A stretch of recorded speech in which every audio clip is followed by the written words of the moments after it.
Alright, so today I'm going to be changing the oil in this, getting those shavings out from when I drilled and tapped the pan. I'm kind of interested to see if there's like a lot of shavings or like if I can't even find any in there. But I just got the Super Tech oil and filter because that's the cheapest stuff they had at Walmart, and that's all that this deserves. But so I'm going to show you guys how to change your oil today. This could go for really any car. It doesn't necessarily have to be a Mustang or anything, or this engine.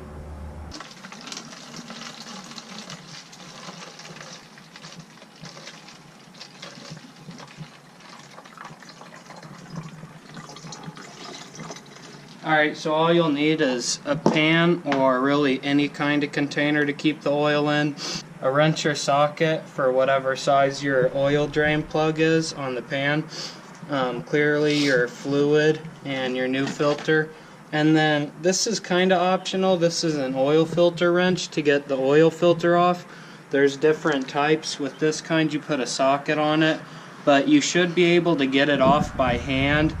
This one time one was super tight and I had to use a big pair of pliers and kind of like crush it and get it to twist off, so it just kind of depends how yours got put on, but it should just really be hand tight. And now on newer cars they use canister filters, which you just change the filter out of like a canister thing, and for that they have special filters for them. But one time when I changed one, I just used needle nose pliers and kind of shoved it up in there and turned it. So if you have that style filter, you know what I mean, because there's a bunch of holes in the bottom and you can kind of shove that up in there and twist it. But so now that we have all this, I'm going to take this under there and put it under the plug and then get started. Alright, so the drain plug's right here. This is a 15mm on mine. It'll probably be like either that or something around that on yours. So you're going to want to take your pan and put it under that, maybe a little bit off to the side, because with all that pressure it's going to shoot out a little bit. But all you need to do is get this on here and really break it loose. It shouldn't be too tight. And so you're just going to break it loose, and then you should be able to take it out by hand. Alright, so you're going to be loosening it by hand. And see how it's dripping now? I got it loose. I'm pressing up towards into the pan that way and loosening it, and now I can feel that there's no threads left, so the only thing that's holding this here is me pressing it into the pan. So now you know that you can grab this and move it out of the way. And so now you just kind of want to move it out of the way as fast as you can. And there is no oil in here. There should be way more oil than that in here. I don't know. We'll see how much we have. It looks like there's only going to be a quart though.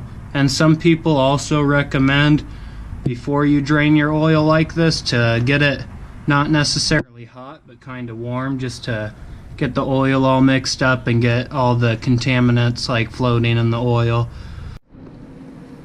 So really, if you're in a rush and it's just kind of dribbling like this, you could probably just throw the plug in and just change the filter. But since I have time and I'm not really in a rush, I'm just going to let this dribble out. It looks like it's a little less than 2 quarts, and this thing's supposed to have 4 or 5 quarts in it, so it was definitely low. It leaks a little bit of oil, and honestly I only changed this oil once right when I bought it, and I've probably put at least 10,000 miles on it since then. But I think I put Royal Purple in it, which is like synthetic, really good, high mileage oil. Alright, so now it stopped dripping, so now I'm going to tighten this back up, and definitely don't forget to put your drain plug back in, because I was changing the oil with my dad one time and he forgot to do that, and we had to hurry up and get it back in because we were already pouring the oil in. But thankfully the oil was so thick it kind of took a second for it to work its way down to the pan. So I'm going to get this tightened back up and then we'll move to the filter.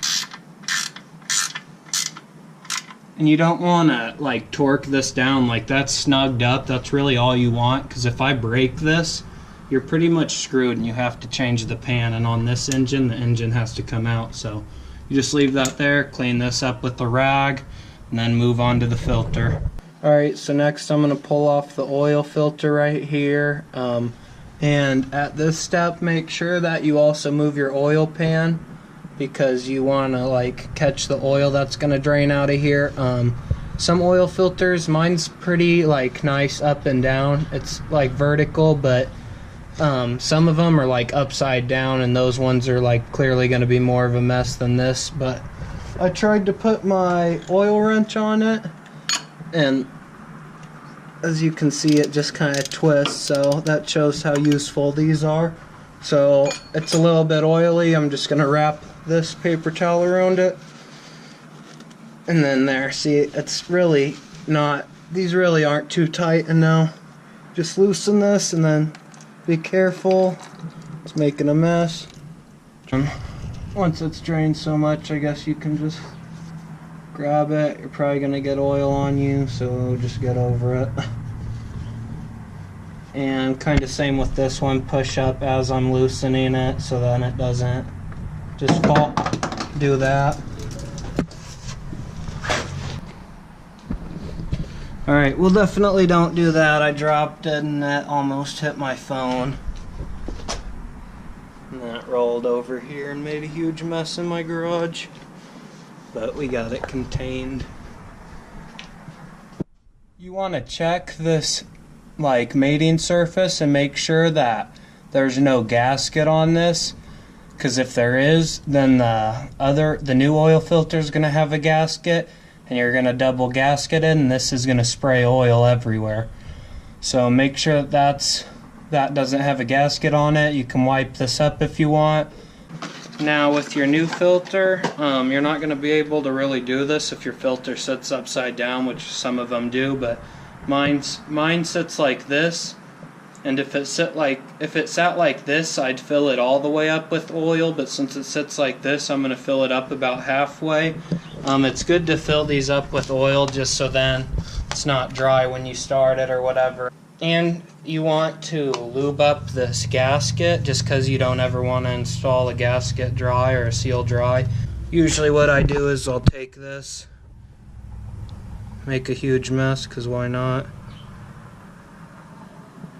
Oh my. Alright, so try to not be a mess like me, but I got this filled up pretty good. It's about halfway, and if you fill it up, like say halfway, it's gonna go down some just because it's a dry filter in there, so it's gonna soak some of it up. And then the stuff on the top, you just wanna kind of get on that gasket right there, that seal, just so that it's not dry.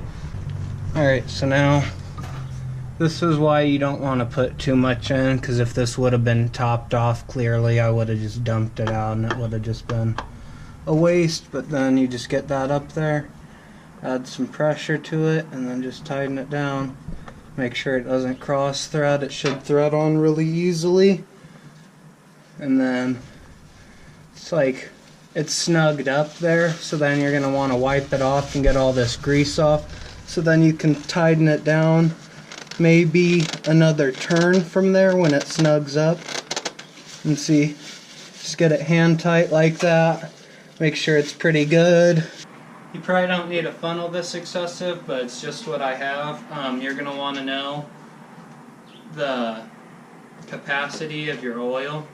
Some cars are 4, which won't take a whole one of this. Some are 5, which are exactly this, and some are like, say 6 or 7, so you'll need one of these and more. But make sure you have your plug in, and make sure the filter's on, tightened down, and then you can just come up here and top off however much oil your car needs. That looks so much better than what came out. Look at that color. It should be like almost look like a honey, and then the consistency kind of varies. A 5W30 compared to a 10W30, I believe the 5W30 is just thinner, and then they're both the same when they warm up though, because the first number is like the starting temperature, like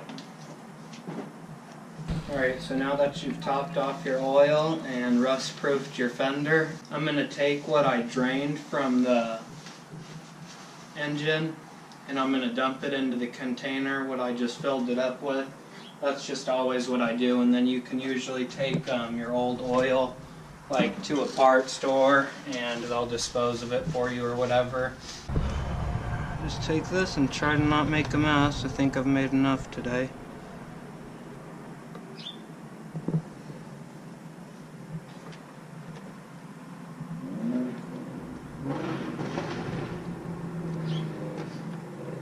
I don't know if you guys heard that, but we had a ricer just pass. Fuck. God damn it. I'm gonna definitely have to go buy kitty litter to soak this up, because I made such a mess in here. Kinda worried because I feel like the oil was so low it didn't really help get the metal shavings out of the pan from when I tap and drilled it. That's the last video. If you guys haven't seen that, definitely go back and watch that. But that's pretty much how to change your oil and make a huge mess while you're doing it. So if you guys like the videos, make sure to like, comment, subscribe, and stick around to watch this get finished. And I'll see you guys next time.